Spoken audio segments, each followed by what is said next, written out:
दोस्तों आज की इस वीडियो में हम लोग बीएसएससी सचिवालय सहायक प्रारंभिक परीक्षा में पूछे गए सभी जीएस के प्रश्नों को देखेंगे। दोस्तों इस प्रश्न को देखना अति आवश्यक है क्योंकि आपको इससे आपके एग्जाम के में पूछे गए प्रश्नों का पैटर्न पता चलेगा। दोस्तों मेरा इस वीडियो बनाने का एक ही मकसद है कि आपको जीएस में 50 अंक मिले और आपका एक सीट जरूर पक्का हो जाए। तो चलिए बिना किसी देरी के हम लोग शुरू करते हैं। दोस्तों पहला प्रश्न है कि श्री कुमार बनर्जी निम्नलिखित में से किससे संबंधित है। तो दोस्तों इसका उत्तर होगा नंबर 1 परमाणु ऊर्जा आयोग, क्योंकि श्री कुमार बनर्जी जो थे वो परमाणु ऊर्जा आयोग के अध्यक्ष बने थे। तो इसका उत्तर क्या हो जाएगा, पहला। दूसरा देखिए, सतलज नदी का उद्गम कहाँ है। दोस्तों इसका उत्तर दूसरा होगा, चीन में, क्योंकि आपको मालूम हुआ कि सतलज नदी का उद्गम स्रोत राकस्ताल झील है जो चीन में स्थित है। तिब्बत में है लेकिन तिब्बत तो अभी चीन का हिस्सा है, तो इसलिए इसका उत्तर क्या हो जाएगा, चीन हो जाएगा। तीसरा देखिए, भारतीय संविधान सभा ने भारतीय राष्ट्रीय ध्वज की रूपरेखा को अंगीकार किया था। तो दोस्तों इसका उत्तर हो जाएगा 4 नंबर 22 जुलाई 1947 को। भारतीय संविधान सभा ने राष्ट्रीय ध्वज को कब अंगीकार किया था, 22 जुलाई 1947 को। चौथा नंबर प्रश्न को देखिए, भारतीय राष्ट्रगान पहली बार कब गाया गया। तो दोस्तों भारत का राष्ट्रीय जो गान है वो आपको पहली बार भारतीय राष्ट्रीय कांग्रेस के कलकत्ता अधिवेशन में जो 1911 में हुआ था तब गाया गया था। तो इसका उत्तर क्या हो जाएगा, 2 नंबर 1911। 5 नंबर प्रश्न को देखते हैं, भारत में श्वेत क्रांति के जनक किसे कहा जाता है। तो दोस्तों भारत में श्वेत क्रांति के जो जनक है वो वर्गीज कुरियन को माना जाता है। इसका पहला उत्तर हो जाएगा। और इसके बारे में और मैं बता दूं कि इसके कारण ही भारत में दूध उत्पादन के मामले में हम लोग अमेरिका को छोड़ते हुए विश्व का सबसे बड़ा दूध उत्पादक बन चुके हैं। तो चलिए आगे हम लोग देखते हैं 6ठा नंबर प्रश्न, भारत का राष्ट्रीय फल कौन है। तो दोस्तों भारत का राष्ट्रीय फल आम है। चलिए 7वां नंबर प्रश्न को देखते हैं, भारत में हरित क्रांति का जनक किसे माना जाता है। तो दोस्तों भारत में हरित क्रांति का सफल नेतृत्व करने और उच्च गुणवत्ता वाली गेहूं की किस्मों का विकास करने के कारण स्वामीनाथन को भारतीय हरित क्रांति का जनक माना जाता है। एक चीज़ और जानिएगा आप कि वैश्विक स्तर पर अगर पूछे तो नॉर्मन बोरलॉग को हरित क्रांति का जनक माना जाता है, जो फर्स्ट नंबर में है। नॉर्मन बोरलॉग ये वैश्विक स्तर पे, और भारत में यहाँ प्रश्न में भारत में पूछा जा रहा है इसलिए उसका उत्तर क्या हो जाएगा, दूसरा, स्वामीनाथन। 8 नंबर देखिए, श्री HR भारद्वाज राज्यपाल है। तो देखिए ये 2011 का प्रश्न हम लोग देख रहे हैं, तो ये उस समय का प्रश्न है इसलिए इसको आप छोड़ दीजिए। चलिए आगे चलते हैं।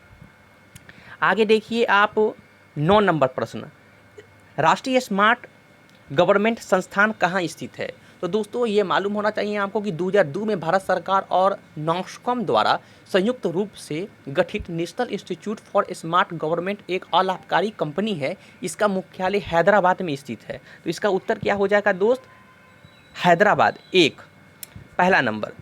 चलिए 10वां नंबर देखिए, वो भारतीय टेनिस खिलाड़ी जो फिल्म निर्माण हेतु हॉलीवुड से जुड़े हैं। तो इसका उत्तर क्या हो जाएगा दोस्त, आप जान लीजिए, अशोक अमृत राज। ये ऐसे हैं जो भारतीय टेनिस खिलाड़ी हैं और अमेरिका में फिल्म निर्माता से भी जुड़े हैं। आगे चलते हैं 11 नंबर, लव निम्नलिखित में से किस खेल से संबंधित है। तो याद रखिएगा लव शब्द का प्रयोग टेनिस में किया जाता है जिसका अर्थ होता है शून्य। जब टेनिस में इस शब्द का प्रयोग होता है तो इसका मतलब होता है कुछ नहीं। निश्चित रूप से इस शब्द का प्रयोग ताश खेलने में भी किया जाता है। टेनिस खेल में जब दोनों खिलाड़ियों का स्कोर 0 होता है तब कहा जाता है लव ऑल। तो ध्यान रखिएगा यहाँ क्या हो जाएगा, टेनिस। आगे चलते हैं 12 नंबर प्रश्न, 2014 के राष्ट्रमंडल खेल निम्नलिखित में से किस देश में आयोजित किए जाएंगे। तो आप याद रखिएगा ये दोस्त उस समय का करंट वाला प्रश्न है, इसको आप छोड़ दीजिए। आगे चलते हैं, वृंदावन गार्डन कहाँ स्थित है। तो ये आपको याद रखना चाहिए कि वृंदावन जो गार्डन्स है वह कृष्णाराज सागर जलाशय के नीचे मैसूर कर्नाटक में स्थित है। तो इसका उत्तर क्या हो जाएगा, मैसूर, तीसरा नंबर इसका उत्तर हो जाएगा। 14 नंबर प्रश्न को देखते हैं, उस राज्य का नाम बताएं जहां से अधिकतम संख्या में केंद्रीय रेलवे मंत्री बने हैं। तो दोस्तों इसका उत्तर हो जाएगा 14 नंबर। मैं आपको इसको विस्तार से समझाता हूं कि बिहार ने भारत को सबसे अधिक रेल मंत्री प्रदान किए हैं। बिहार से रेल मंत्री बनने वाले मुख्य रूप से जगजीवन राम, सुभाष सिंह, ललित नारायण मिश्रा, केदार पांडे, जॉर्ज फर्नांडिस, रामविलास पासवान, नीतीश कुमार और लालू प्रसाद यादव शामिल है। तो आप देख सकते हैं दोस्तों कि भारत के बिहार राज्य ने सबसे ज़्यादा केंद्रीय रेलवे मंत्री दिए हैं। चलिए, निम्नलिखित में से कौन एक टेनिस खिलाड़ी है? तो आपको याद रखना है दोस्तों, ये जो 15 नंबर का जो उत्तर हो जाएगा डॉन कार्टर, पहला नंबर। 16 नंबर को देख लीजिए, सिखों के 10वें गुरु गोविंद सिंह का जन्म कहाँ हुआ था? तो आपको मालूम होगा, सबको मालूम होगा कि पटना में हुआ था। एक चीज़ और बता दो कि गुरु गोविंद सिंह का जन्म जो है वो 1966 में हुआ था, पटना के बिहार में हुआ था। ठीक है, चलिए आगे चलते हैं। 17 नंबर, दुनिया का नवीनतम देश कौन सा है? तो देखिए, ये भी जो है ना उस समय से जुड़ा हुआ प्रश्न है, लेकिन इसका उत्तर जान लीजिए कि जनवरी 2011 को एक राजनीतिक जनमत संग्रह के आधार पर दक्षिणी सूडान 9 जून को 2011 से विश्व का एक नया देश बना था। दक्षिणी सूडान ये किससे अलग हुआ था? ये देश को ये सूडान से स्वतंत्र हुआ था। सूडान से स्वतंत्र होकर दक्षिणी सूडान बना था। देश का पहला उत्तर 1 हो जाएगा। 18 नंबर देखिए, न्यूनतम साक्षरता वाला प्रदेश कौन है? तो देखिए बस यहाँ न्यूनतम साक्षरता पूछ रहा है, अधिकतम साक्षरता नहीं पूछ रहा है। तो यहाँ क्या हो जाएगा? बिहार हो जाएगा। आपको हम बता दें जानकारी के लिए कि 93.91 साक्षरता दर के साथ केरल देश का सबसे अधिक साक्षरता वाला राज्य है। इसके बाद लक्षद्वीप है जहाँ 92.28% है। ये ध्यान आप रखिएगा। चलिए आगे चलते हैं। आगे जो प्रश्न नंबर हमारा होगा 19 नंबर, सम्राट अशोक महान जिसने 40 वर्षों तक भारत में राज्य किया की राजधानी उस समय क्या था? तो क्या था दोस्त? पाटलिपुत्र था। याद रखिएगा, क्या था? पाटलिपुत्र। पाटलिपुत्र जिसे वर्तमान में पटना के नाम से भी जाना जाता है, प्राचीन काल में महान मौर्य सम्राट चंद्रगुप्त मौर्य और अशोक द ग्रेट की राजधानी थी। इसका निर्माण मगध शासक अजातशत्रु ने 490 ईसा पूर्व में किया था। ये भी आप बात ध्यान रखिएगा। चलिए आगे चलते हैं। 20 नंबर प्रश्न को देखिए कि ऐसे प्रथम इंजीनियर स्नातक जो किसी राज्य का 2 बार मुख्यमंत्री रहा हो संबंधित है। कहाँ से संबंधित है? तो आपको मालूम होगा, ये हमारे नीतीश जी हैं, बिहार से हैं। चलिए 21 नंबर देखिए, निम्नलिखित में से कौन सा देश एशियान का सदस्य नहीं है? दोस्तों ये आसियान नहीं है, ये आसियान है। यहाँ गलती से मिस्टेक हो गया है, आसियान होगा। तो दोस्तों आपको मालूम होगा कि आसियान में 10 देश है और इसमें बांग्लादेश शामिल नहीं है। आप ये ध्यान रखिएगा। उस राज्य का नाम बताएं जहां से भारत का प्रथम राष्ट्रपति चुना गया। तो वो बिहार है। डॉक्टर राजेंद्र प्रसाद 2 बार बने थे, आप सभी को मालूम है। आगे चलते हैं। निम्नलिखित में से कौन सा आयोग सर्वप्रथम भारत के संविधान की किसी धारा के अंतर्गत किसी निश्चित प्रावधान के अनुपालन में स्थापित किया गया? तो देखिए यहाँ दोस्त आपको समझना है कि भारत के संविधान की किसी धारा के अंतर्गत बात हो रहा है, संविधान की में वो उसका उल्लेख होना चाहिए। तो इसका चुनाव आयोग का ही उल्लेख है, क्योंकि विश्वविद्यालय अनुदान आयोग, राष्ट्रीय मानवाधिकार आयोग और केंद्रीय सतर्कता आयोग, ये तीनों जो है एक कानून के तहत बना है, विधि के द्वारा बना है, बिल पारित होकर बना है। लेकिन चुनाव आयोग जो है इसका जो है भारतीय संविधान निर्वाचन आयोग की संविधान की धारा 324 के अंतर्गत 28 जनवरी 1950 को की गई थी। ये बात आप ध्यान रखिएगा, इसलिए इसका उत्तर तीसरा हो जाएगा, चुनाव आयोग। आगे देखिए 24 नंबर देखिए, 1946 में गठित अंतरिम सरकार में डॉक्टर राजेंद्र प्रसाद किस विभाग के मंत्री थे? तो आपको मालूम होना चाहिए ये जो थे किसके थे। ये हम इसका आप कमेंट में आप उसका उत्तर दीजिएगा। इसका मैं आपको इंतज़ार करूँगा आपके उत्तर का। चलिए ये बहुत अच्छा क्वेश्चन है, आप इसको प्लीज़ एक बार जरूर कमेंट कीजिएगा। आगे चलते हैं। वैश्विक तापन के बढ़ने की समस्या से निपटने के लिए अपने लोगों पर कार्बन कर लगाने जाने का प्रस्ताव करने वाला विश्व का पहला देश कौन सा है? तो पहला देश न्यूजीलैंड है। आप बिल्कुल ध्यान रखिएगा, ये भी बहुत अच्छा प्रश्न है। चलिए आगे चलते हैं। 26 नंबर प्रश्न को देखते हैं। 26 नंबर प्रश्न को देखिए, कहता है कि निम्नलिखित में से किस क्षेत्र में वर्ष 2005 में इंदिरा गांधी परमाणु अनुसंधान केंद्र ने उल्लेखनीय उन्नति की? तो देखिए इसका उत्तर पहला होगा।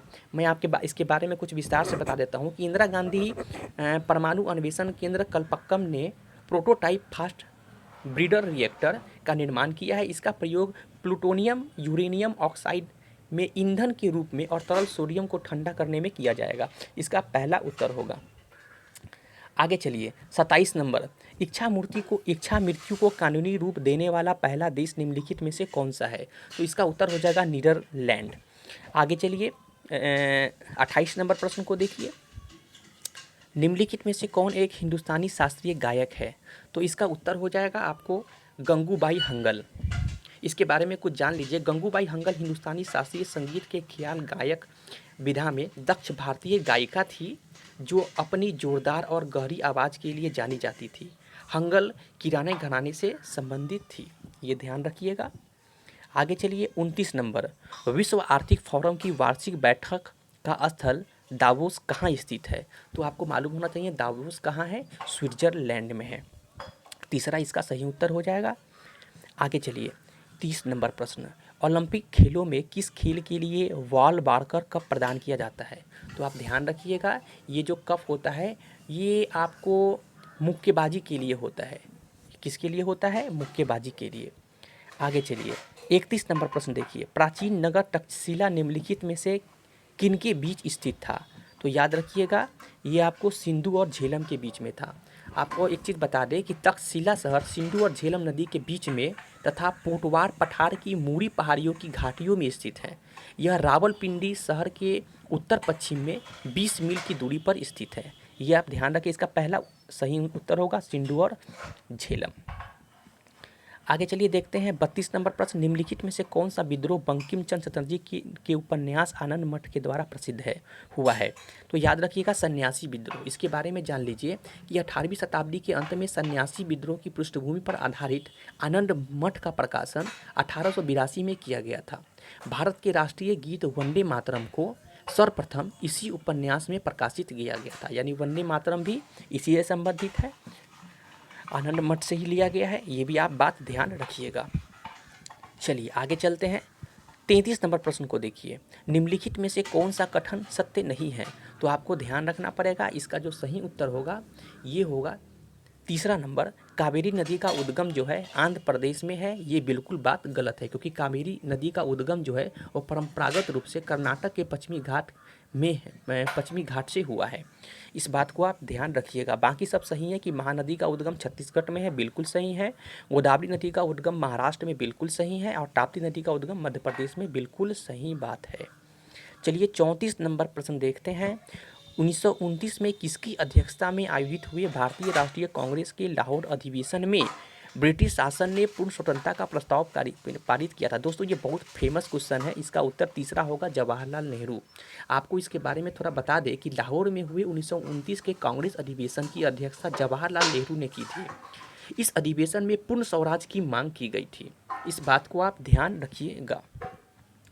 आगे चलिए, आगे चलते हैं 35 नंबर प्रश्न को देखते हैं कि कोलंबो से अल्मोड़ा तक व्याख्यान निम्नलिखित में से किसके अनुभवों पर आधारित था? इसका उत्तर हो जाएगा स्वामी विवेकानंद। स्वामी विवेकानंद के विभिन्न व्याख्यानों पर आधारित उनकी पुस्तक lectures from Colombo to Almora का प्रकाशन सर्वप्रथम 1897 में वैजयंती प्रेस एग्मोर मद्रास में किया गया था। इस बात को आप ध्यान रखिएगा। चलिए आगे चलते हैं 36 नंबर प्रश्न, वैज्ञानिक तथा औद्योगिक अनुसंधान परिषद का अध्यक्ष कौन होता है? तो ये दोस्तों ये भारत के प्रधानमंत्री होते हैं, इस बात को बिल्कुल ध्यान रखिएगा। आगे चलिए, केंद्रीय जल एवं विद्युत शोध केंद्र कहाँ स्थित है? तो ये खड़गवासला में है, इसको भी आप बिल्कुल ध्यान रखिएगा, काफ़ी अच्छा क्वेश्चन है। आगे चलते हैं 38 नंबर प्रश्न, 1857 की क्रांति में निम्नलिखित में से किसी एक मित्र द्वारा धोखा मिला और ब्रिटिश द्वारा पकड़ा गया और मार दिया गया? तो दोस्त इसका सही उत्तर है टाटा टोप्यो। इसके बारे में जानते हैं, बहुत ही अच्छा क्वेश्चन है। 38 नंबर, टाटा टोप्यो का जो मूल नाम था वो रामचंद्र पांडुरंग था। ये भी प्रश्न पूछा गया है एग्जाम में, आप ध्यान रखिएगा। उनका जो विश्वासक मित्र था वो मानसिंह था, उसने उसको धोखा दे दिया। 18 अप्रैल 1859 को उन्हें ब्रिटिश सरकार ने शिवपुरी की एक पहाड़ी पर फांसी दे दी। वे नाना साहब के सहायक एवं समर्थक थे, इस बात को भी आप ध्यान रखिएगा। 39 नंबर, चलिए निम्नलिखित में से किन देशों के समूह से भूमध्य रेखा गुजरती है? तो दोस्तों आपको मालूम होना चाहिए कि जो भूमध्य रेखा है वह 13 देशों से होकर गुजरती है, और इसमें आपको 13 देश कौन कौन है आपको बिल्कुल याद रखना चाहिए। Ecuador, Colombia, Brazil, Sao Tome, Principe, Gabon, काम्बो गणराज्य, लोकतांत्रिक कांगो गणराज्य, Uganda, Kenya, Somalia, Maldives, Indonesia, करावती इत्यादि इसमें क्या है शामिल है। तो इसका जो सही उत्तर हो जाएगा वो 2 नंबर हो जाएगा, कोलंबिया, केन्या तथा इंडोनेशिया। आगे चलिए चलते हैं 40 नंबर प्रश्न, राजनीति का यानी राज्य के नीति निर्देशों का यहाँ बात हो रहा है कि राज्य के नीति निर्देशक का निम्नलिखित में से कौन सा एक दिशा निर्देश सिद्धांत महात्मा गांधी के दर्शन से जुड़ा है। तो दोस्तों आपको बता दें हम, ये जानकारी बहुत ज़रूरी है कि गांधी जी के सिद्धांतों को राज्य के नीति निर्देशक सिद्धांतों के रूप में संविधान की धारा जो है, अनुच्छेद जो है वो 40, 43, 47 और 48, ये जितना भी आपको देख रहे हैं अनुच्छेद 40, 43, 47, 48, ये सब गांधी विचारधारा से जुड़ा हुआ है। तो यहाँ जो उसका जो उत्तर होगा वो 40 में, आप जानते हैं कि आप राज्य के नीति निर्देशक तत्व के आप 40 अनुच्छेद में जाइएगा तो ग्राम पंचायतों की स्थापना की बात है। तो यहाँ इसका उत्तर यही हो जाएगा, दूसरा नंबर, ग्राम पंचायतों की स्थापना। आगे चलते हैं, हड़प्पा सभ्यता किससे संबंधित है? तो ये आपको मालूम होना चाहिए, कांस्य युग से संबंधित है। 41 नंबर का पहला उत्तर हो जाएगा। आपको हड़प्पा के बारे में थोड़ा समझिए। हड़प्पा सभ्यता 2350 से 1750 ईस्वी एक कांस्य युगीन सभ्यता थी जो वर्तमान के उत्तर पूर्व अफगानिस्तान, पाकिस्तान और उत्तर पश्चिम भारत तक फैली थी। मिस्र और मेसोपोटामिया के अलावा हड़प्पा विश्व की तीसरी सबसे प्राचीन सभ्यता थी। हड़प्पा सभ्यता को सिंधु घाटी की सभ्यता भी कहा जाता है, ये बिल्कुल बात आप ध्यान रखिएगा। चलिए चलते हैं 42 नंबर प्रश्न, भारत तथा चीन के बीच सीमा बनाने वाली रेखा क्या है? तो आपको मालूम होना चाहिए, भारत और चीन के बीच विवाद का प्रमुख कारण मैक-मोहन अंतर्राष्ट्रीय नियंत्रण सीमा रेखा है, जो भारत के अरुणाचल प्रदेश और चीन के दक्षिणी तिब्बत को एक दूसरे से अलग करता है। इस बात को आप बिल्कुल ध्यान रखिएगा। एक बात और ध्यान रखिएगा, इस सीमा रेखा का निर्धारण 27 अप्रैल 1914 को शिमला समझौता के अंतर्गत तिब्बत और ग्रेट यानी जो ब्रिटेन है उसके द्वारा किया गया था। तो ध्यान रखिएगा, मैक-मोहन लाइन इसका सही उत्तर हो जाएगा। आगे चलिए, 43 नंबर, नीचे दी गई प्रमुख घटनाओं का सही तिथिक्रम क्या है? तो याद रखिएगा दोस्त, पोखरण जो है ये इसका सही तो पहला ये हो जाएगा, बांग्लादेश का बनना। तो इसको बात ध्यान रखिए कि बांग्लादेश हम लोग जानते हैं 1971 में बना था। इसके बाद आप देख लीजिए पोखरण परीक्षण, पोखरण 1974 में हुआ था। और इसके बाद देखिए 1975 में सिक्किम बना था और 1979 में जो है SLV-3 का लॉन्च हुआ था। तो सबसे पहले क्या हो जाएगा, 2 नंबर बांग्लादेश का बनना, फिर 4 नंबर पोखरण का, फिर सिक्किम का 35 वाला, 35 में जो था 1935 में, फिर SLV-3 लॉन्च हुआ था पहला। तो इसका क्या हो जाएगा, पहला इसका उत्तर हो जाएगा। आगे चलिए 44 नंबर, मैग्नी डॉट रेखा किन देशों के मध्य स्थित है? ये याद रखिएगा दोस्त, फ्रांस और जर्मनी के बीच स्थित है। तो मैं आपको बता दूँ इसके बारे में कि 1930 के दौरान फ्रांस ने मैग्नीटेट रेखा का निर्माण किया था, जिसका उद्देश्य जर्मनी सेना को अपने सीमा क्षेत्र में प्रवेश करने से रोकना तथा ठोस किलेबंदी करना, सिपाहियों को हथियार उपलब्ध कराना और शत्रुओं को मार्ग में बाधा उत्पन्न करना था। इस बात से को ध्यान रखिएगा। चीनी तीर्थयात्री ह्वेन-सांग ने भारत का भ्रमण कब किया था या किसके काल में किया था? तो ये हर्षवर्धन के काल में किया था। इसके बारे में थोड़ा सा आप जान लीजिए कि जो ह्वेन-सांग थे 630 ईस्वी में हर्षवर्धन के शासनकाल के दौरान भारत आया था और नालंदा में रहकर शिक्षा प्रदान की थी। उसने कई वर्षों तक भारत के विभिन्न शहरों और गांवों की यात्रा की थी। ह्वेन-सांग को शाक्य मुनि और यात्रियों का राजकुमार कहा जाता है। इस बात को आप ध्यान रखिएगा। 46 नंबर प्रश्न को देखिए, पूर्ण क्रांति का आह्वान किसने किया था? पूर्ण क्रांति का आह्वान जयप्रकाश नारायण ने किया था। जयप्रकाश नारायण ने इंदिरा गांधी सरकार के विरुद्ध समाज में परिवर्तन लाने के उद्देश्य से संपूर्ण क्रांति नामक आंदोलन की वकालत की थी। इंदिरा गांधी ने 25 जून 1975 को आधी रात में पूरे देश में आपातकाल लागू कर दिया था और फिर जयप्रकाश नारायण ने क्या किया, पूर्ण क्रांति का आह्वान कर दिया। तो इस बात को आप ध्यान रखिएगा। 46 नंबर। चलिए आगे चलते हैं, 47 नंबर प्रश्न को देखिए, विंग ऑफ फायर का लेखक कौन है? तो आपको मालूम होना चाहिए विंग ऑफ फायर का लेखक कौन है, APJ अब्दुल कलाम है। इस बात को आप ध्यान रखिएगा। भाखड़ा नांगल बांध कहाँ स्थित है? तो आप याद रखिएगा, भाखड़ा नांगल बांध जो है वो सतलज नदी के पर बना भाखड़ा बांध जो है वो सतलज नदी पर बना हुआ है, जो हिमाचल प्रदेश के बिलासपुर में स्थित है। इस बात को आप बिल्कुल ध्यान रखिएगा। और एक चीज़ और ध्यान रखिएगा कि जल संग्रहण के मामले में यह भारत का दूसरा सबसे बड़ा जलाशय है। तो भाई पहला कौन है? तो याद रखिएगा, ये इंदिरा सागर बांध देश का पहला सबसे बड़ा जलाशय है। इस बात को भी आप ध्यान रखिएगा। आगे चलिए 19 नंबर, कल्हण द्वारा रचित राष्ट्ररंगिणी क्या है? तो ये आप याद रखिएगा, 12वीं सदी में कल्हण द्वारा संस्कृत में लिखित राष्ट्ररंगिणी जो है वह कश्मीर का इतिहास है। उत्तर पश्चिम भारतीय, विशेष रूप से कश्मीर के राजाओं के इतिहास पर आधारित जो है वह छंदबद्ध ऐतिहासिक पुस्तक है। इस बात को आप ध्यान रखिएगा। और लास्ट आज का क्वेश्चन जो है 50वां जो क्वेश्चन है, राजा राम मोहन राय के संस्थापक थे किसके? तो ब्रह्म समाज की स्थापना राजा राम मोहन राय और देवेंद्रनाथ टैगोर ने कलकत्ता में 20 अगस्त 1828 ईस्वी में की थी। इस बात को आप ध्यान रखिएगा। तो दोस्तों आज के वीडियो में बस इतना ही, मिलते हैं फिर अगले वीडियो में। ये दोस्तों हमारा सेट पहला था, दूसरा सेट आपको भी आज ही मिल जाएगा। अच्छे से इस वीडियो को देखिए। इस क्वेश्चन, ये 50 क्वेश्चन आपके जीएस को मजबूत बनाने में, आपको एक कंसेप्ट बिल्ड करने में बहुत हेल्प करेगा। चलिए दोस्तों, अगर वीडियो अच्छा लगा हो तो लाइक कर दीजिएगा, शेयर कीजिएगा, दोस्तों तक पहुंचाइएगा। धन्यवाद।